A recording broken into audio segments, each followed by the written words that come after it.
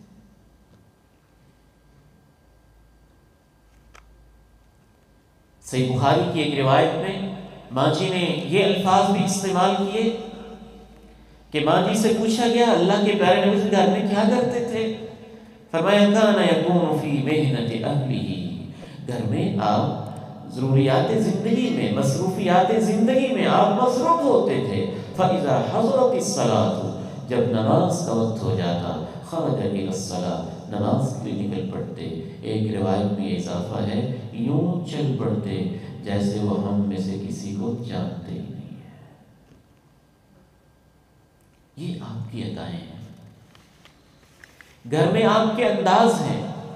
چند ایک جھلکیاں خوبصورت محبت بھری میں آپ کے سامنے رکھ دیتا ہوں، اور وہ بھی تفصیل ممکن نہیں ہے۔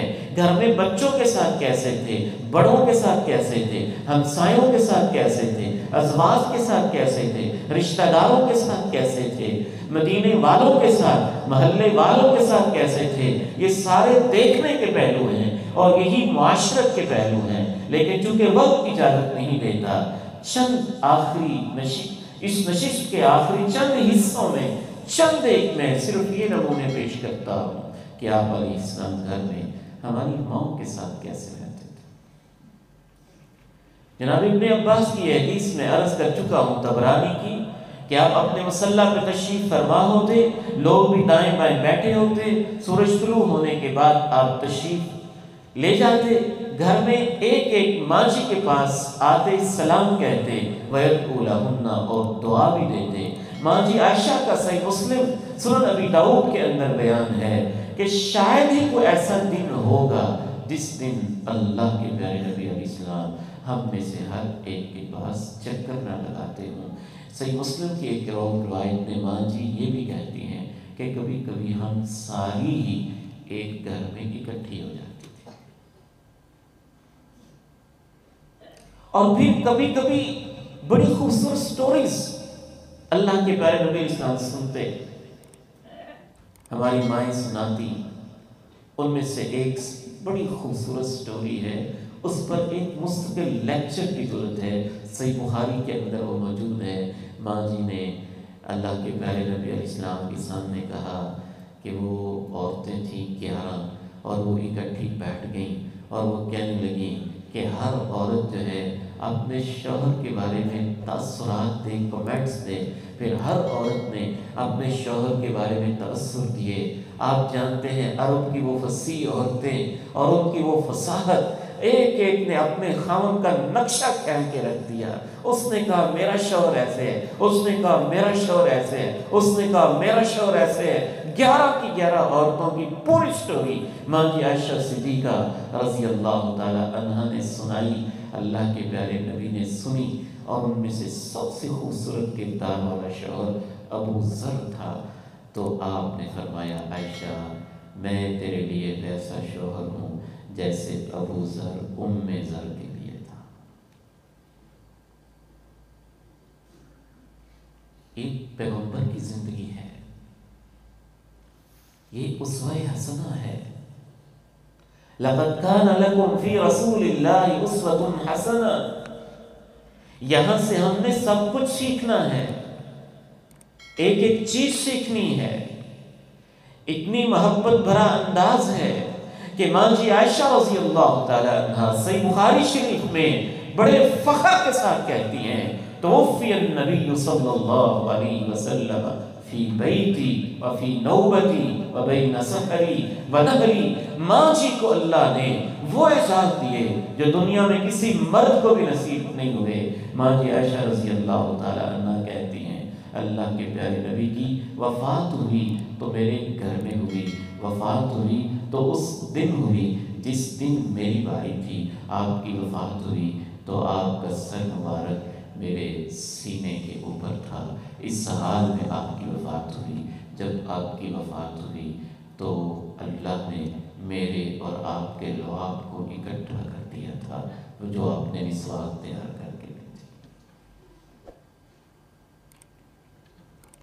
گھر میں داخل ہوتے ہی مسواک کرتے، اپنی صفائی ستھرائی کا بہت اہتمام رکھتے، دھیان رکھتے، کنگھی کرتے، تیل لگاتے۔ ہم نے آپ سے سب کچھ سیکھنا ہے۔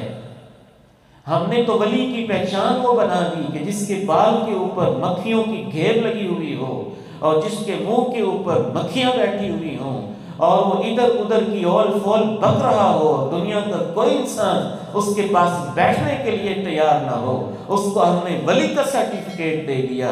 اگر کسی نے اچھے کپڑے پہن لیے، اگر کسی نے کنگھی کر لی، تیل لگا لیا، تو ہمارے تصورات اتنے بگڑ گئے کہ ہم نے اس کو ولایت سے نیچے کو کیا، بعض دفعہ امامت اور خطابت سے نیچے اتار دیا۔ اللہ کے پیارے نبی علیہ السلام اپنے گھر میں کنگھی بھی کرتے تھے، تیل بھی لگاتے تھے، دانتوں کی صفائی کا خیال بھی رکھتے تھے۔ کبھی کبھی ہماری مائیں بھی اللہ کے پیارے نبی علیہ السلام کے بالوں میں کنگھی کرتی تھی۔ آپ علیہ السلام ہماری ماں کو کھیل بھی دکھا دیتے تھے۔ وہ کھیل ہو رہا ہو، حبشی لوگ کھیل رہے تھے، ماں جی عائشہ سے پوچھا کھیل دیکھنا پسند کرو گی؟ جی پسند کروں گی۔ تو آپ کا کندھا مبارک تھا اور ماں جی عائشہ رضی اللہ تعالی عنہا کی ٹھوڑی مبارک تھی۔ کہتی یہاں میں نے رکھا ہوا تھا سر، اور میں حبشہ کے لوگوں کو ان کا خاص ایک جنگی کھیل تھا، وہ کھیلتے رہے اور میں نے اپنا ٹھوڑی ایسے رکھی، چہرہ رکھا اور اللہ کے پیارے نبی علیہ السلام مجھے دکھاتے رہے۔ اس کا یہ مطلب نہیں ہے کہ آج کل کے نکر پہنے ہوئے اور بے حیا قسم کے لوگوں کو ہماری مائیں بہنیں بیٹیاں دیکھنا شروع کر دیں۔ وہ ایک جنگی کھیل تھا۔ اس انداز میں ایک کراؤڈ کو اگر اجتماعی طور پر دیکھنا چاہیں تو دیکھنے کی اجازت ہے، خاص شخص کو نہیں، اجتماعی طور پر ایک رش کو، اجتماعی کیفیت کو ماں جی نے دیکھا اور آپ نے خود دکھایا۔ خصوصاً نبی علیہ السلام کو نہ صرف یہ کہ کھیل دکھا دیتے تھے، گھر کے اندر اگر بچیاں کھیل رہی ہوتی، حتیٰ کہ خود ماں جی کھیل رہی ہوتی تو ان کو بھی کھیلنے کا موقع دیتے۔ صحیح بخاری شریف کی حدیث ہے، یہ بھی حدیثیں ہیں نا، تو ان کو بھی آپ بیان کرنے دیا کریں۔ اس کے اوپر آپ ایسے ہی خواہ مخواہ کا اپنے اوپر کوئی خاص صوفیت طاری نہ کیا کریں۔ صحیح بخاری کی حدیث ہے، رسول اللہ صلی اللہ علیہ وسلم کی اہلیہ ہماری ماں جی بیان کرتی ہیں کہ کچھ گڑیاں سی ہوتی تھیں، میں ان سے کھیل لیا کرتی تھی اور کچھ میری سہیلیاں بھی میرے ساتھ مل کے کھیل لیا کرتی تھیں۔ اللہ کے پیارے نبی تشریف لاتے تو وہ چھپنے کی کوشش کرتی اور آپ کہتے کوئی بات نہیں، کھیل لو۔ خصوصاً ایکسرسائزز میں اور گیمز میں آپ فرماتے تھے کہ ذکر الہی کے علاوہ ہر قسم کی کھیل اور گیم انسان کو لیے لہو ہے، لیکن 4 قسم کی خصوصاً کھیلیں آپ کو بہت پسند تھیں۔ مشی الرجل بین الغرضین، نشانے لگانا، نشانہ بازی بہت پسند تھی آپ کو۔ گھوڑے پالنا یعنی جہادی نوعیت کی کھیل جس میں جسم کو طاقت مل رہی ہو۔ پھر آپ فرماتے اپنے گھر والوں سے کھیلنا، اور چوتھی چیز آپ نے فرمایا تیراکی کرنا، سوئمنگ۔ بلکہ آپ نے تو اپنی امت کو بھی تعلیم دی کہ اپنے بچوں کو خصوصی طور پہ سوئمنگ، تیراکی اور نشانہ بازی، یہ 2 چیزیں سکھایا کرو۔ اور کبھی آپ کے گھر میں وہ ماحول ہوتا کہ شاید ہم میں سے کسی دیندار کے گھر میں ماحول ہو تو وہ آگ لگا دے کہ یہ کیا ہو رہا ہے، لیکن آپ اس کو بھی برداشت کرتے۔ یہ سنن نسائی کبریٰ کی حدیث ہے۔ ماں جی عائشہ رضی اللہ تعالی عنہا فرماتی ہیں کہ میرے گھر میں آپ تشریف فرما تھے تو ہماری دوسری ماں جی سودا ملنے کے لیے تشریف لائیں۔ اللہ کے پیارے نبی علیہ السلام درمیان میں بیٹھ گئے، ایک طرف ماں جی عائشہ ہیں، ایک طرف ماں جی سودا ہیں۔ تو ماں جی عائشہ رضی اللہ تعالیٰ عنہ نے کہا سودا ملنے آئی ہیں تو ان کے لیے کچھ چیز تیار کی، ایک خاص ڈش تیار کی، آٹا اور گھی مکس کر کے اس طرح کی کوئی ڈش بنتی تھی، وہ ڈش تیار کی۔ اور جب ڈش تیار کی تو ماں جی سودا سے کہا سودا کھاؤ۔ سودا کہنے لگی میں تو نہیں کھاؤں گی۔ ماں جی عائشہ نے کہا واللہ لتأکلن، اللہ کی قسم تمہیں کھانا ہوگا، نہیں کھاؤ گی تو میں تمہارے چہرے پہ مار دوں گی۔ انہوں نے کہا میں نہیں کھاؤں گی۔ ماں جی نے واقعتاً ہی، اللہ کے نبی بیٹھے ہوئے، ماں جی نے واقعتاً ہی وہ چیز پکڑی جو بھی ڈش تھی اور ان کے چہرے پہ اللہ کے پیارے نبی علیہ السلام نے موقع دیا اور کہا سودا تم بھی اس کے چہرے پہ مان دو، تم بھی اس کے چہرے پہ مان دو۔ پھر ماں جی سودا رضی اللہ تعالیٰ عنہ نے وہ ڈش پکڑی اور ماں جی عائشہ رضی اللہ تعالیٰ عنہ کے چہرے پہ مان دی۔ کبھی مزاح کی بات بھی کر لیتے۔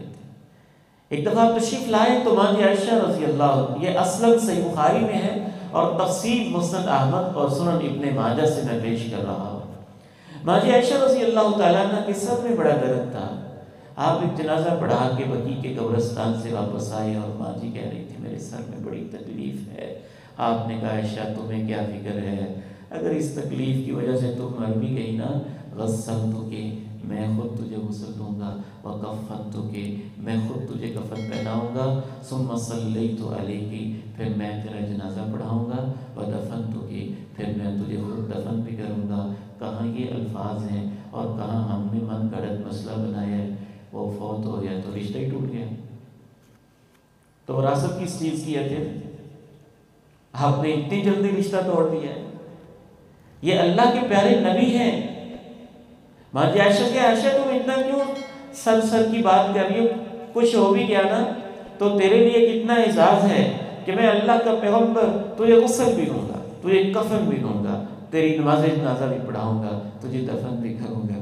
ماں جی عائشہ رضی اللہ تعالیٰ عنہ نے کہا ایک بات رہ گئی ہے وہ بھی کہہ دیں، پھر اس گھر میں کوئی اور بیوی بھی لے آئے۔ آپ خاموش ہو، مسکرائے، خاموش ہو۔ کیا انداز ہے آپ کا، کیا محبت ہے، کیا اپنائیت ہے، کیا عظمت ہے۔ اس کے ساتھ ساتھ رسول اللہ صلی اللہ علیہ وسلم، اس کا مطلب یہ نہیں ہے کہ دین کے اوپر ویسے ہی پورے کا پورا عمل گھر میں اتنا خوب کرواتے، نماز کے اوپر تربیت کرتے۔ رات کے وقت آپ نے سنا ہے، اس میں سے ایک یہ حدیث بھی آپ کو یاد ہوگی کہ رات کے وقت ماں جی ام سلمہ کہتی ہیں آپ گھبرا کے اٹھے اور کہنے لگے اے اللہ تو پاک ہے۔ آج بڑے خزانے اترتے بھی میں دیکھ رہا ہوں اور بڑے بڑے فتنے اٹھتے بھی دیکھ رہا ہوں، ان کمروں میں سونے والیوں کو کوئی اٹھا دے، کوئی اٹھا دے تاکہ یہ بھی تہجد پڑھ لیں۔ ام سلمہ ایک وہ وقت آنا ہے کہ بہت ساری عورتوں نے کپڑے پہنے ہوں گے لیکن آخرت میں اللہ کے ہاں وہ ننگی ہوں گی، یعنی ان کے کپڑوں میں شرم و حیا نہیں ہوگا۔ شرم و حیا کی تربیت، اذکار کی تربیت آپ نے پہلے سنی ہے کہ کیسے آپ نے ایک ماں جی کو بتایا تھا کہ یہ وظیفہ تم پڑھو جو میں نے پڑھا ہے تو جتنی دیر بیٹھی ہوئی اس سے افضل ہے۔ صدقے کی تربیت، آپ فرماتے تم میں سب سے پہلے میرے ساتھ جنت میں وہ پہنچے گی جو سب سے زیادہ جس کے ہاتھ لمبے ہیں۔ تو ماؤں نے ہاتھوں کی پیمائش شروع کر دی، اس کے ہاتھ لمبے ہیں۔ تو بعد میں جب ہماری ایک ماں جی فوت ہوئی، کہتی پھر ہمیں سمجھ آئی کہ ہاتھ لمبا ہونا تو ایک محاورہ تھا، مطلب یہ تھا کہ جو زیادہ صدقہ و خیرات کرتی ہے سب سے پہلے جنت میں میرے پاس وہی آئے گی۔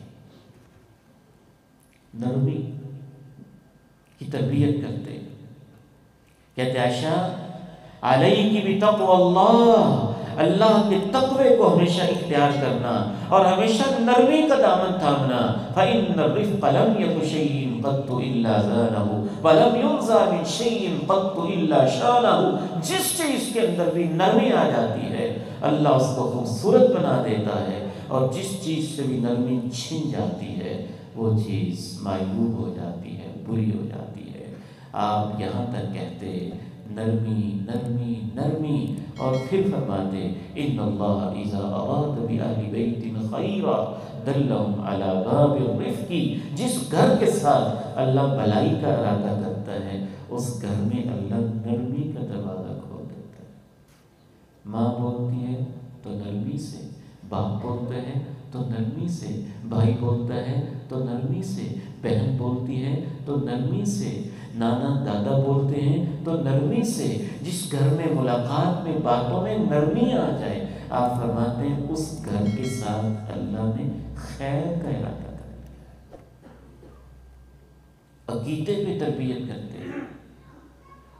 ماں جی عائشہ رضی اللہ تعالی عنہ بیان کرتی ہیں کہ اللہ کے پیارے نبی علیہ السلام بڑی شدت کی تکلیف میں تھے، تو ماں جی ام سلمہ ام حبیبہ تشریف لائیں اور آپ کے پاس بیٹھ کے انہوں نے حبشہ میں دیکھا ہوا تھا عیسائیوں کا گرجا گھر، اس کا تذکرہ کرنے لگی کہ حبشہ کے لوگوں نے بڑے خوبصورت اپنے گرجے گھر بنائے ہیں اور ان میں بڑی خوبصورت تصویریں لگائی ہوئی ہیں اور بڑے خوبصورت مجسمے بنائے ہوئے ہیں۔ آپ علیہ السلام نے ارشاد فرمایا یہ وہ لوگ ہیں جو اپنے ولیوں کی قبروں کے اوپر مسجدیں بناتے تھے، یہ اللہ کی مخلوق میں سب سے برے اور بدترین لوگ ہیں۔ صحیح بخاری کی حدیث ہے، صحیح بخاری کی حدیث ہے۔ عقیدے پہ تربیت ہو رہی ہے کہ یہ عیسائیوں کا کام ہوتا تھا کہ ان میں جب کوئی ولی مر جاتا، جب کوئی نیک بندہ مر جاتا تو اس کے اوپر ایک قبہ بنا دیتے۔ آپ نے یہ لفظ استعمال کیے اولئک شرار الخلق عند اللہ، اللہ کے نزدیک پوری مخلوق میں سب سے بدتر لوگ ہیں۔ ابا جی رحمہ اللہ کس موقع پہ یاد آئے؟ انہوں نے بھی ماں جی کی عقیدے پہ بڑی مضبوط تربیت کی، اتنی مضبوط کہ بھائی جان عبداللہ سلیم رحمہ اللہ بیمار ہوئے ایک دفعہ، تو ابا جی کے ایک جاننے والے حکیم تھے، پتوں کی میں رہتے تھے۔ ابا جی نے ماں جی سے کہا کہ اسے ان کے پاس لے جائیں اور وہاں سے دوائی لے کے آئیں۔ تو وہ حکیم صاحب نے دوائی دی اور دوائی کے ساتھ ہی ایک تعویذ بھی دے دی کہ یہ بھی لے جائیں۔ ماں جی نے خود مجھے بتایا، کہتی بیٹے جب میں راستے میں آئی تو میں نے اس کا تعویذ ایسے اتار کے پھینک دیا، اور تھوڑی دور میں گئی تو میرے اندر ایسی غیرت جاگی، میں نے کہا یہ جو تعویذ دینے والا حکیم ہے نا، میں نے اس کی دوائی بھی نہیں لینی، میں نے اس کی دوائی بھی پھینک دی۔ توحید، عقیدہ، لا الہ الا اللہ اتنی بڑی نعمت ہے۔ آپ بیماری میں ہیں، تکلیف میں ہیں، صحیح بخاری کی حدیث ہے، ماں جی نے عیسائیوں کا تذکرہ کیا ہے اور آپ نے کہا نہیں ایسے کہیں میری امت نہ کرنے لگ جائے۔ کہا یہ عیسائیوں کا کام ہے، جب ان کا کوئی ولی اور نیک بندہ مر جاتا تو اس کے اوپر ایک عمارت کھڑی کرتے تھے اور مسجد کھڑی کرتے تھے اور پھر اس میں وہ مجسمے اور تصویریں بناتے۔ یہ اللہ کی ساری مخلوق میں سے بدترین لوگ ہیں۔ بدترین نہیں ہے تو اور کیا ہے؟ وہ عبرت کا مقام ہے، اور وہاں تماشے لگائے جائیں، وہاں بندر نچائے جائیں، وہاں اس طرح کی حرکات کی جائیں اور مردہ فروشی کا ایک کاروبار کیا جائے۔ اللہ کے پیارے نبی علیہ السلام عیسائیوں کا یہ پورا کلچر دیکھ رہے تھے، تو آپ علیہ السلام نے کہا یہ اللہ کی ساری مخلوق میں سے بدترین لوگ، عقیدے پہ تربیت کرتے، شریعت کے خلاف کوئی بات گھر کے اندر برداشت نہیں کرتے تھے۔ ایک دفعہ آپ تشریف لائے، ماں کی عائشہ فرماتی ہیں کہ ایک پردہ لٹکا ہوا تھا، اس میں چند تصویریں بنی ہوئی تھیں۔ اللہ کے پیارے نبی علیہ السلام کا رنگ بدل گیا اور آپ علیہ السلام نے پردہ پکڑا اور اس کو ٹکڑے ٹکڑے کر دیا اور فرمایا سب سے زیادہ قیامت کے دن ان لوگوں کو عذاب ہوگا جو یہ تصویریں بناتے ہیں۔ اس پردے کو آپ نے پھاڑ دیا۔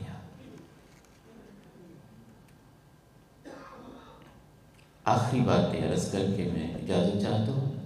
آپ علیہ السلام بیٹھے تھے تو ماں جی نے ایک دفعہ ہماری دوسری ماں صفیہ کے بارے میں کہا انہا لقصیرہ، وہ تو چھوٹے قد کی ہے، تو آپ نے فرمایا عائشہ تو نے ایسا بولا ہے سمندروں میں ڈال دیا جائے تو تیرے اس ایک کلمے سے سمندر کے پانی بھی خراب ہو جائیں گے۔ آپ علیہ السلام کی ایک آخری سنت آج کے لیکچر کی عرض کر کے میں اختتام کرتا ہوں۔ آپ علیہ السلام کہ دن کی کوئی ایک لگی بھلی روٹین نہیں بیان کی جا سکتی۔ اس کی کچھ تفصیلات آئندہ ہمارے لیکچرز میں انشاءاللہ ہوں گی کہ گھر میں آپ بچوں کے ساتھ، ہمسایوں کے ساتھ، خادموں کے ساتھ کیا سلوک فرماتے تھے اور کیسا خوبصورت انداز رکھتے تھے۔ لیکن جو آپ کی ڈیلی ترتیب ہے، نظام الاوقات ہے، اس میں ایک اہم چیز یہ تھی کہ رسول اللہ صلی اللہ علیہ وسلم دوپہر کے وقت قیلولہ کرتے تھے۔ یہ وہ سنت ہے جو ہم بھولے ہوئے ہیں اور جس کا ہماری صحتوں کے اوپر بھی برا اثر ہو رہا ہے اور ہم اس سنت سے محروم ہو رہے ہیں۔ آپ علیہ السلام دوپہر کے وقت کچھ دیر کے لیے آرام ضرور فرماتے تھے، بلکہ آپ اپنی امت کو کہتے تھے قیلو، تم آرام دوپہر کا کیا کرو، ان الشیطان لا یقیلو، دوپہر کے وقت شیطان آرام نہیں کرتا ہے۔ اگر آپ ٹائم ٹیبل اس ترتیب کے مطابق بنا لیں، رات جلدی سو گئے، صبح جلدی اٹھ گئے، پھر اپنے کاموں میں، زندگی میں، معاملات میں ذکر نماز کے بعد مصروف ہو گئے، گھر کے سارے معاملات نپٹائے اور دوپہر کو چند منٹ کے لیے بے شک آپ کر لیں، 15 منٹ کے لیے کر لیں، 10 منٹ کے لیے کر لیں، آدھ گھنٹے کے لیے، جتنی آپ کے پاس فرصت ہے، لیکن سنت سمجھتے ہوئے دوپہر کے وقت کچھ دیر کا قیلولہ ضرور کریں۔ آپ اپنی دکان پہ پیچھے شٹر نیچے کر کے 10 منٹ کے لیے لیٹ جائیں، یہ سنت ہے۔ آپ اپنی صحت میں اس کی برکت محسوس کریں گے۔ مجھے بہت کم سونے کا وقت بہت کم ملتا ہے، کئی سالوں سے شاید میں 5 گھنٹے سے زیادہ نہیں سو پاتا رات کو، 4 گھنٹے 5 گھنٹے، کبھی زیادہ ہوا تو 6 گھنٹے زیادہ ہوا، لیکن اللہ کا شکر ہے دن اچھا گزرتا ہے، فریش گزرتا ہے۔ اس وقت بھی رات کے 9 بج رہے ہیں، میں آپ کے پاس بیٹھا ہوں۔ اس میں ایک اہم ترین برکت دوپہر کے قیلولے کی ہے۔ جس دن وہ نہ ہو پھر باقی آدھا دن بس تھکا تھکا ہی گزرتا ہے، چاہے وہ 15 منٹ کا ہو جائے، 10 منٹ کا ہو جائے، 5 منٹ کا ہو جائے، لیکن دوپہر کو آپ نے آرام کرنا ہے اور سنت سمجھ کے کرنا ہے انشاءاللہ۔ یہ اللہ کے پیارے نبی اسلام کی سنت مبارکہ ہے۔ دوپہر کو آپ قیلولہ کرتے، اس کے بعد پھر آپ کی ذمہ داریوں میں مصروف ہو جاتے، پھر آپ عصر کے بعد یا مغرب کے قریب شام کے اذکار کرتے، پھر مغرب کی نماز، اور اس طرح سے آپ علیہ السلام کی مبارک زندگی گزرتی۔ انشاءاللہ ہمارا یہ موضوع جاری ہے اور آئندہ کچھ اور جو آپ کے معاشرت کے معاملات ہیں، گھر میں بچوں کے ساتھ کیسے رہتے تھے یا خادموں کے ساتھ کیسے رہتے تھے، ہمسایوں کے ساتھ کیسے رہتے تھے، اس کے کچھ پہلو انشاءاللہ میں آپ کے سامنے رکھوں گا۔ آپ کی یہ محبت اور یہ شوق میرے لیے بہت ہی حوصلہ افزائی کا باعث ہے۔ اللہ آپ سب کی یہ محبت قبول فرمائے۔ اسی طرح ہی انشاءاللہ ہم نے اس پروگرام کو اختتام تک لے کے جانا ہے۔ جیسے محبت اور شوق سے آپ آ رہے ہیں، دیگر احباب کو بھی دعوت دیں اور دعائیں بھی جاری رکھیں کہ اللہ ہمیں عمل کی توفیق عطا فرمائے اور دعوت کا کام بھی آپ جاری رکھیں۔